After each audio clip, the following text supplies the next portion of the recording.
Peggy 3.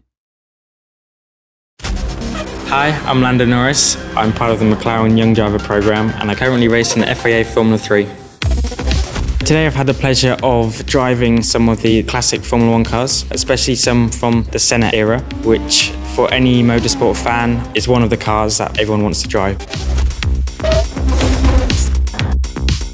Suzuka is definitely a very tricky track, especially the first section, so experiencing it in all these different cars, I think it's probably one of the best tracks you could actually back-to-back all these McLaren Formula 1 cars. One big change for the 2017 car is the downforce and the tyres, obviously. The biggest advantages you get from that is braking distances and cornering speed, especially high-speed corners. Well, I think the 2017 cars have obviously set a lot of lap records and track records this year, so yeah, we're cool to see how much faster or slower the cars are from several years ago. I struggle a lot more on traction on this car. It's a lot more difficult to control the car in both the high speed and slow speed corners. A H-box is a lot more difficult than using the paddle shifts you have nowadays. It's quite fun at the same time. Power delivery, so exit of corners, is a slight improvement compared to the old Senna car. It's a bit more controllable on exits.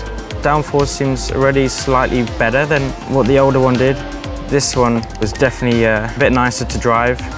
It already feels like a bit of a step between the old car and the 2017 car. But again, it's a very enjoyable car to drive.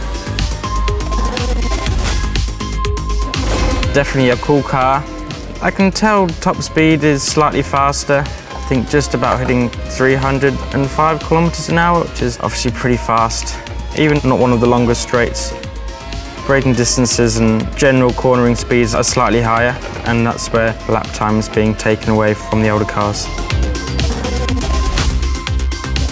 A lot of very good racers on in these years, and the cars look very good, very aggressive, very cool with all the aerodynamic bits and pieces that they had on back then.